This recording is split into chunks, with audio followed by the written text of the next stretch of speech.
2000년부터 2000년까지 약 40년 가까이를 한 대학에서 실험을 했습니다. 실험이라기보다는 데이터를 조사한 건데요. 1960년입니다.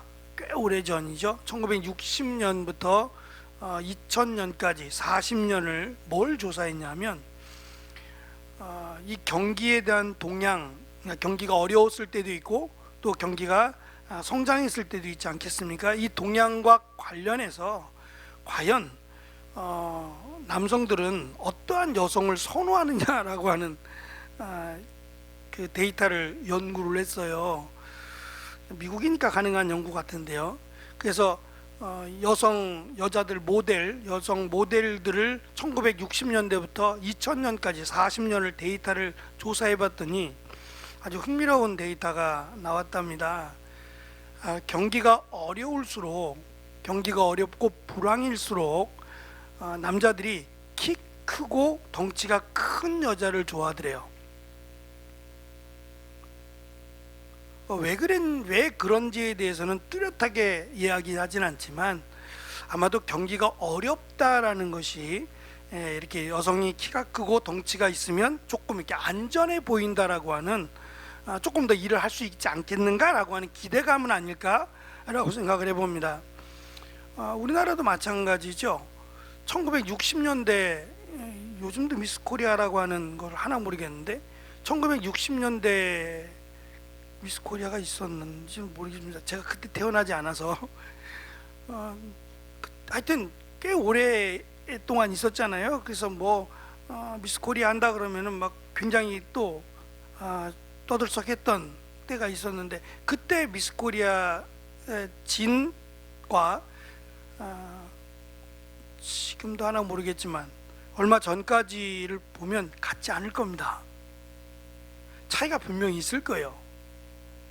그거는 이제 시대에 따라 사람들에 대한 어떠한 기대감이나 선호도가 바뀌기 때문이에요. 그거는 인간이기 때문이기도 하고 단순히 눈에 보이는 것만이 아니라 심리적인 요인이 좌우한다는 거예요. 지금 정말 말도 안 되는, 그리고 이 말씀이 이 번역함에 있어서 문제가 없다면 말씀을 번역하는데 크게 문제가 없다는 전제로 한번 보시죠. 12절을 보시면 13절이요. 내가 모세입니다. 모세가 우리를 젖과 꿀이 흐르는 땅에서 이끌어. 애굽이죠.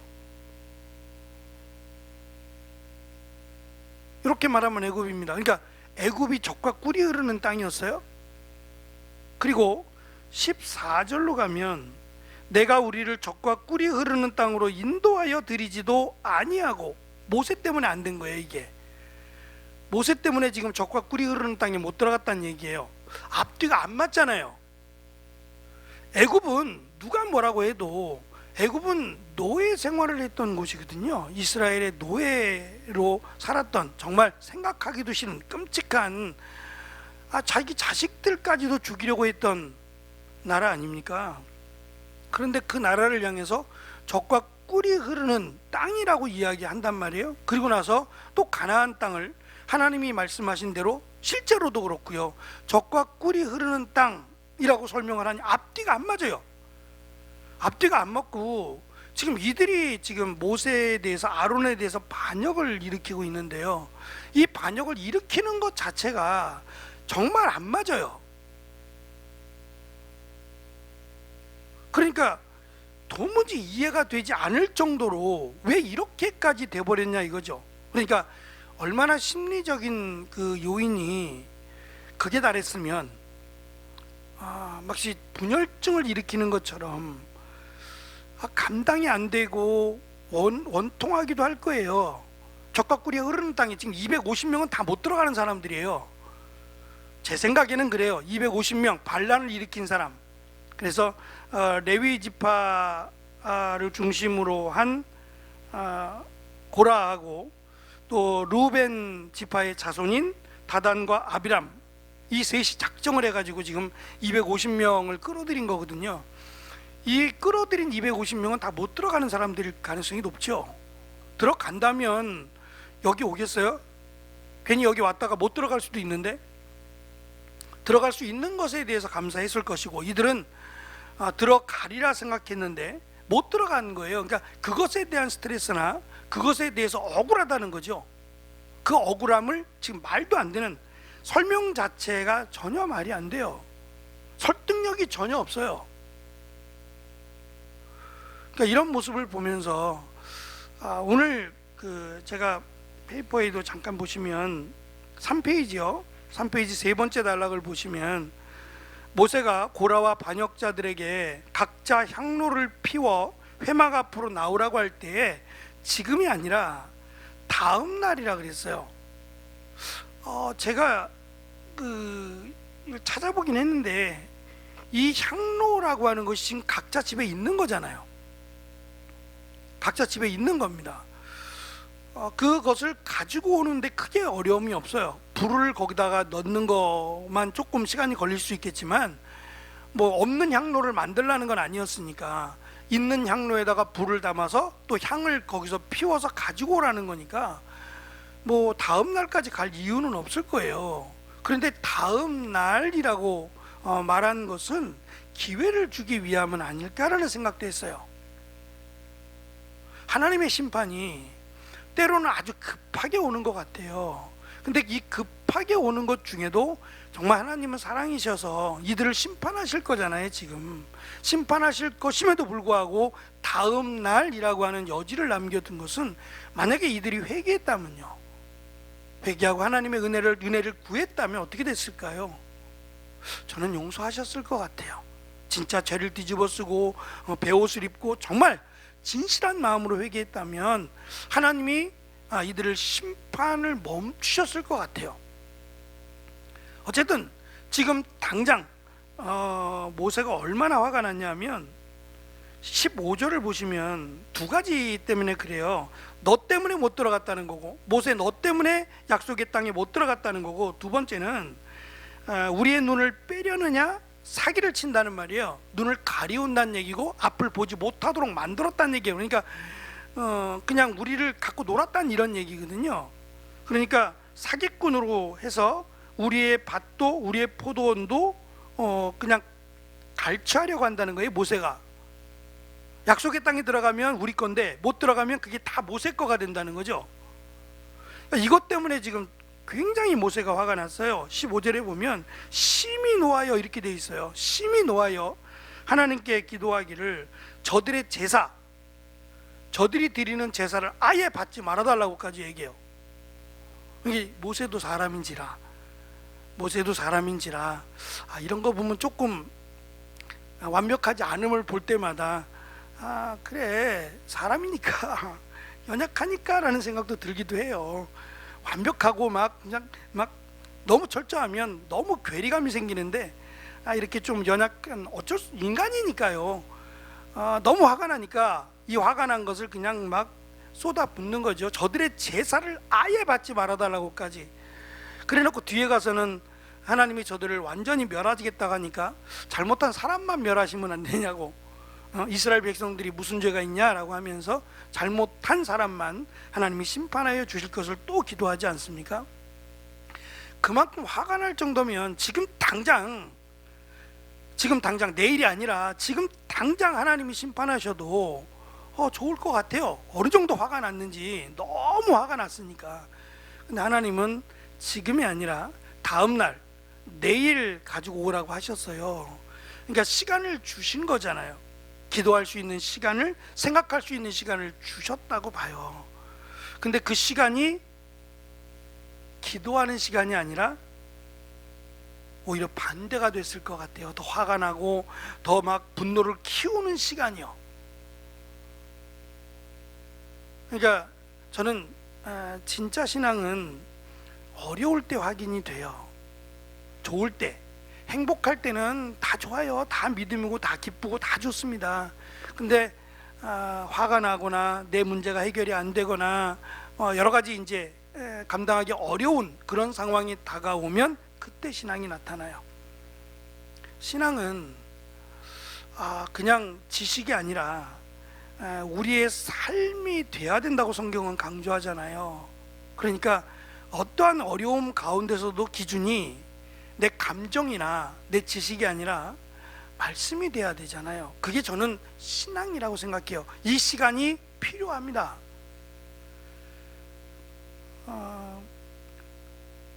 이렇게 운전을 하다 보면 잘하는 사람도 있고 못하는 사람도 있어요.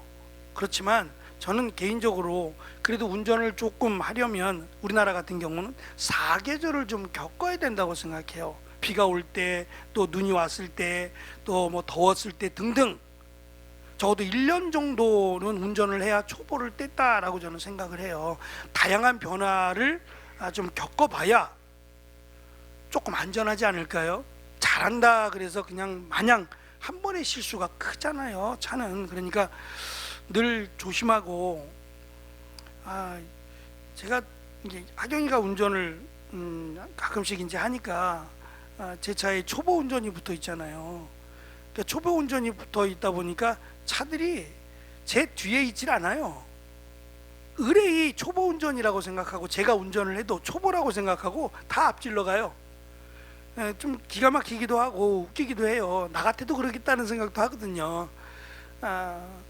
그러니까 반대로 보면 그래, 난 초보 운전이야 라는 생각이 운전에는 도움이 돼요. 운전에는. 그러니까 예고하지 못한 경우에 사고를 제외하고, 데이터를 보면 큰 차가 사고 날 확률이 많을까요? 작은 소형차가 사고 날 확률이 많을까요? 아니랍니다. 그러니까 예상치 못한 사고 말고요, 작은 차를 몰고 다니는 사람이 덜 존답니다. 내 차가 약하다는 거를, 내 차가 작다는 걸 느끼기 때문에 그러니까 위기 의식이 있는 거예요. 작다는 것에 대한 위기 의식이 있어서 사고가 덜 난답니다. 근데 튼튼하고 좋은 차들은 사고가 나도 살 거라고 생각을 한대요. 그러니까 이 마음이죠, 마음. 제가 자꾸 마음 얘기를 하고 있는데, 이들의 지금 상태가 하나님이 기회를 주시잖아요. 말씀드린 것처럼 전혀 앞뒤가 안 맞아요. 전혀 앞뒤가 안 맞는 막 횡설수설하는 것 같아요. 더군다나 지금 모세를 향해서 비난을 하거나 모세에 대해서 네가 지금 왕처럼 우리를 위해서 군림하려고 하느냐라고 이야기하거든요. 이게 처음 있는 일이 아니잖아요. 미리암, 누나인 미리암이나 형이나 아론이 이런 일 때문에 지금 나병이라고 하는 문둥병에 걸렸잖아요. 그것을 이들이 몰랐냔 말이에요. 오래전 일이 아닌데. 그러고 보면 사람은 참 망각의 짐승인 것 같아요. 이렇게 많은 기적과 은혜를 보여주셨는데도 또 원망하고 불평하고 하나님 말씀대로 순종 안 하는 것을 보면요, 이들만 탓할 게 아니라 때로는 우리도 그렇지 않을까? 저도 그렇지 않나라는 생각이 들어요. 그러니까 약하니까, 부족하니까 라는 것을 늘 이렇게 갖고 가지 않으면 나는 믿음이 좋아 라고 생각하는 순간 넘어진다는 거죠. 넘어지고, 왜냐하면 사탄은 우리보다 지혜롭거든요. 내가 뭘 좋아하고 뭐에 잘 넘어간다는 걸 너무 잘 알고 있기 때문에 교만하면 넘어진다라는 것도 우리가 이 말씀을 통해서 좀 기억을 했으면 좋겠다라는 생각이 듭니다. 이 페이지로 가시면 이제 그들이 세 명이죠. 고라와 다단과 아비람이 모세가 이스라엘의 폭군으로 군림하고 있다고 주장을 합니다. 그리고 세 번째 보시면 이스라엘이 적과 꿀이 흐르는 땅에 들어가지 못한 것이 모세 때문이다, 모세의 리더십이 실패했기 때문이다 라고 하는 주장이에요. 모세 탓을 하는 거잖아요. 모세 때문이라고 모세 탓을 하는 거잖아요. 저는 이 부분에 너무 안타까웠어요. 예수님께서도 말씀하시거든요. 남의 눈에 티는 보고 내 눈에 들보라고 하는 이 집을 지을 때 기둥 역할을 하는 거거든요. 내 눈 속에 들어있는 이 기둥은 못 보고 남의 눈 속에 있는 티는 잘 본다는 거죠.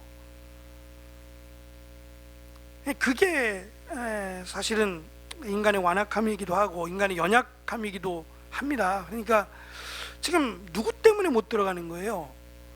모세나 아론이나 또 여호수아나 갈렙은 올라가자고 말을 했어요. 그 땅을 하나님이 주셨다고 말을 했고, 근데 우리가 그들의 밥이라고 말한 사람은 이들이에요. 이들이 나서서 안 된다고 얘기했고 못 들어간다고 얘기했고, 오히려 이들이 자기들의 죄악으로 말미암아 못 들어가게 된 거예요. 근데 앞에서도 하나님이 그 공격하지 말라 그랬을 때 또 치러 올라갔다가 또 지잖아요.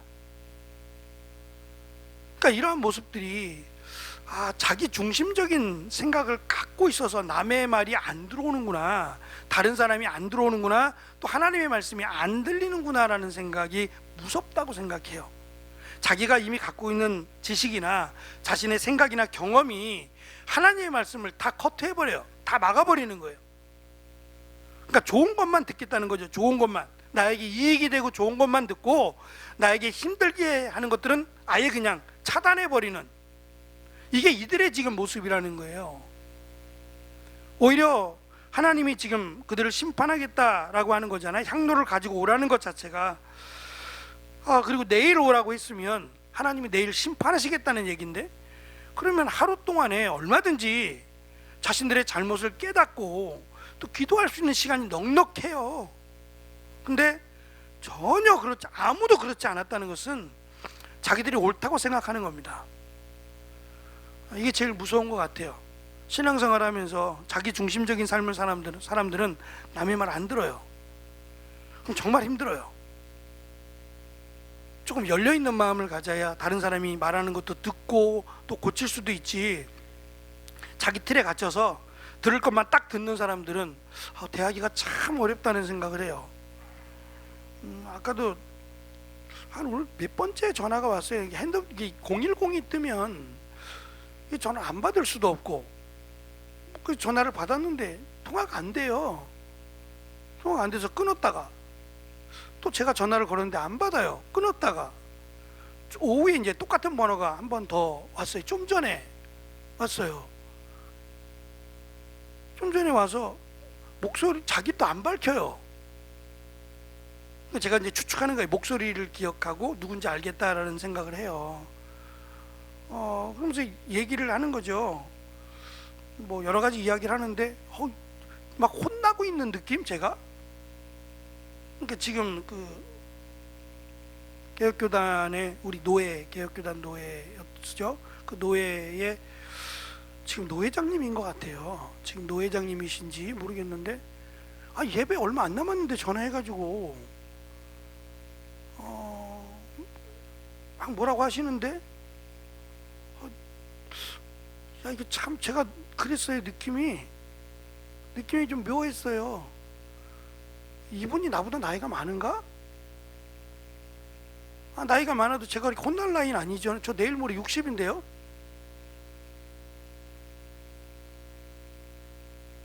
죄송합니다, 어머니 죄송합니다.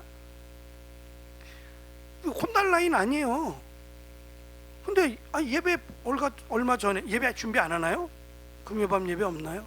전화해가지고 막 쏘아붙이듯이 되게 차단해버렸어요. 제가 전화 안 받으려고 이제. 너무 무례하잖아요. 너무 무례하다는 생각이 들어요. 그러니까 너무 일방적인 자기 생각이 아무리 오라도 조금 시간적 여유를 두는 게 좀 필요한 것 같다는 생각이 들었어요. 지금 모세를 통해서 하나님께서 일하심을 가만히 보면 때로는 강하게 하나님이 심판도 하시지만 심판이 목적이 아니잖아요. 깨닫게 하시고 하나님의 자녀로 살아가게 함이 목적이잖아요. 얼마나 많이 참으세요, 솔직히. 하나님은 사랑이시니까. 그럼에도 불구하고 심판하신다라고 하는 것은 정말 하나님의 인내하심이 정말 한계에 다다랐다라고도 볼 수 있는 거예요. 이것도 지금 하나님이 심판하심을 기회를 주신 거잖아요. 근데 기회로 받기는커녕 더 강하게 원망하고 있는 모습. 그 다음 시간에는 하나님이 이들을 어떻게 심판하시는 거예요. 그러니까 제가 이 말씀을 끄는 이유가 뭐냐면, 자칫 오늘 말씀을 제대로 안 다루면 다음 주에 하나님 너무 무서운데요, 하나님 너무 끔찍하신데, 이렇게 할까 봐요. 아니 귀를 닫아버리고, 응? 하나님에 대해서 전혀 지금 하나님이 아닌, 그 제가 맨 마지막에 보시면 떠나라라고 하는 단어가 마지막에 있죠. 떠나라라고 하는 이 단어가 떠나다라고 하는 단어도 있지만 나뉘다 또는 분리하다라는 단어도 있어요. 그래서 하나님께서 이스라엘 백성들을 출애굽시키시면서 주변에 살고 있는 가나안 땅에 살고 있는 이방 민족과 분리되어 살아가라 그랬어요. 그들과 가족이 되어 살아가지 말고 분리되어 살아가라. 그들이 미워서가 아니라 지금 이들이 가야 될 가나안 땅, 약속의 땅을 가기까지는 이들과 믿음이 하나가 되지 않으면 가족이 되면 안 돼요. 가뜩이나 이스라엘 백성들이 이런데 이방 민족하고 합치게 되면 그냥 100% 우상으로 넘어갈 거니까 하나님이 그것을 훈련시키기 위해서 이방 민족들과 분리될 것을 말씀하셨어요. 근데 지금 이들은 이방 민족과 분리되는 게 아니라 하나님으로부터 분리되는 거예요. 떠나라는 말씀이 그거예요. 하나님으로부터 이들이 분리됐다는 거예요. 아니 이방 민족으로부터 떠나라 그랬더니 이방 민족은 안 떠나고 하나님으로부터 떠나 있는 이들을 지금 말씀하시는 거예요. 그러니까 이들의 모습이 단순히 그 어떤 그 감정에 대한 부분이 아니라는 거예요. 시간도 넉넉하게 줬고 또 하나님이 앞에서 깨닫게도 해주셨고 또 많이는 아니지만 정탐꾼들을 심판하셨잖아요. 그게 하나님이 하신 거 아니었어요? 하나님이 하셨다는 걸 증거로 보여주시지 않았어요? 누가 봐도 하나님이 하신 거예요. 그런데 또다시 이렇게 제가 중간에다가 3페이지인가요? 예, 3페이지 맨 밑에서 두 번째 단락을 보시면 고라는 온 이스라엘 회종을 회막 어귀에 모아 모세와 아론을 대적하게 하는데요. 일단은 250대 1이에요. 일단 눈에 보이는 숫자는 250대 1입니다. 데리고 나온 이들이 충동질 시켜서 데리고 나온 숫자는 250대 1이에요. 앞에서도 10대 2였죠. 가나안을 정탐하고 돌아온 10명 그리고 2명, 이래서 10대 2인데 중요하지 않아요. 하나님 앞에서 숫자는 전혀 중요하지 않아요. 250이 되든 2만 5천 명이 되든 아무것도 중요하지 않아요. 무슨 말이냐면 하나님 앞에서는 민주주의가 아니에요. 그게 최선일지는 모르겠지만 하나님 앞에서는 민주주의가 아니에요. 성경은 언제든지 신본주의예요. 하나님의 결정이 그냥 결정이에요. 그러니까 하나님의 결정을 따르지 않을 때의 결과가 다음 주에 나오는 거예요. 그리고 하나님은 분명히 기회를 주셨어요. 회개할 기회를 주셨고 깨닫게 해 주셨어요. 그럼에도 불구하고 그들이 회개하지 않고 그들이 자기의 주관대로 행했을 때, 또 하나님을 철저하게 떠났을 때 어떠한 일이 일어날 건지를 다음 주에 보게 될 겁니다. 특별히 이 떠나라라고 하는 말씀을 하시면서 신명기 29장의 말씀을 제가 달아놨거든요. 같이 읽어볼게요. 좀 긴데 같이 읽어보겠습니다. 시작.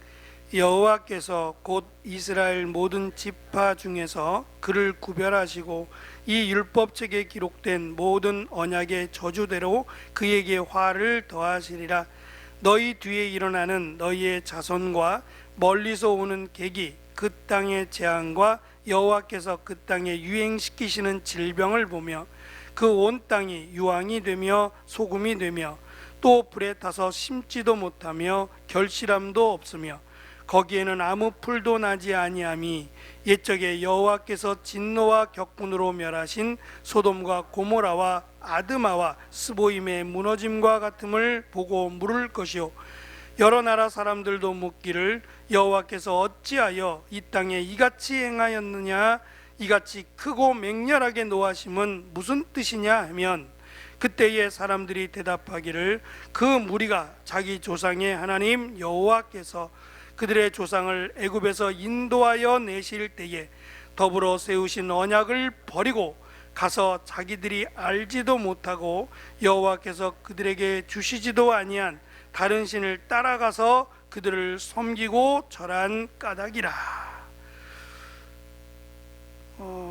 여기서 하나님께서 세우신 언약을 버리고라고 하는 이 말이 이 분리되다라고 하는 단어와 똑같아요. 하나님께서는 우상과 분리될 것을, 그리고 이방 민족의 삶과 분리될 것을 말씀하셨는데 하나님의 약속을 버린 거예요. 하나님의 언약을 버렸어요. 하나님의 백성이 하나님의 언약을 버렸어요. 그래서 하나님이 그들을 맹렬한 진노로 치셨다라고 설명합니다. 다음 주에, 아시겠지만 다음 주에 정말 이스라엘 백성들을 하나님이 몇 번에 걸쳐서 버리시겠다 했어요. 버리시고 새롭게 시작하시겠다고 했어요. 불가능하지 않아요. 어차피 아브라함으로부터 시작된 겁니다. 충분히 가능함에도 하나님은 온 이스라엘을 심판하지 않으세요. 이들을 심판하시고 또다시 반면교사로 삼으셔서 또 하나님이 그들을 인도해 가신다는 말입니다. 그러니까 늘 하나님의 심판과 구원은 종이 한 장 차일 수도 있어요.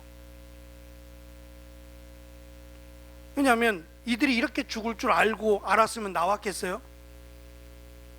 출애굽할 때 나오지 않았을 수도 있어요. 이렇게 죽을 줄 알았다면. 문제는 하나님이 이들을 구원하신 것, 출애굽하게 하신 것도 은혜고, 분명히 자기들도 고백한, 찬양했잖아요. 전부 다 여호와 하나님을 찬양하고 감사하고 하지 않았습니까? 그것뿐만 아니라 하나님이 그들을 자녀로 삼아 율법을 주신 것도 분명히 은혜였어요. 그리고 앞에서도 하나님이 심판하시고 나서 또다시 율법을 가르쳐 주신 것도, 율법을 지키면 하나님이 여전히 너희 하나님이 되어 주시겠다는 거 아니었어요? 이렇게 기회를 주시고 은혜를 주셨음에도 불구하고 여전히 하나님과 나는 무관하다라고 생각하고 자기 중심의 신앙을 갖고 있는 자들에 대한 경고라고 봤어요. 또다시 하나님은 이스라엘 백성들을 다 심판하지 않으시고 이들을 심판하시고 다시금 추스려서 또다시 광야로 나가게 하십니다. 그러니까 하나님께서, 우리가 하나님의 뜻을 다 알 수는 없습니다만 그래도 중요한 것은 하나님의 말씀, 그 말씀은 결국 우리를 사랑하셔서 주신 말씀이에요. 비록 우리가 그것을 지키기 힘들고 세상 가운데서 말씀대로 살아간다는 게 어려울 수 있겠지만, 분명히 하나님은 이 약속 가운데 축복을 담아 주셨다라고 하는 것을 믿고 약속을 지켰더라면 다 약속의 땅에 들어가지 않았어요? 마찬가지로 예수 그리스도를 믿음으로 주신 이 하나님의 나라에 대한 소망이, 세상은 베드로서에서도 가르쳐 준 것처럼 언제 오냐는 거죠. 언제. 우리는 언제에 별로 신경 쓰지 않아도 돼요. 언제나 오셔도 상관없으니까. 그러니까 늘 우리의 삶이 늘 주님을 향해 나아가는 첫걸음처럼 그렇게 나아가는 믿음으로, 이러한 오늘 우리가 읽었던 나누었던 말씀처럼 이러한 일이 우리에게 일어나지 않기를 또 축원하고 믿음으로 말씀 가운데 나아가는 우리가 되시기를 축원합니다. 기도하겠습니다.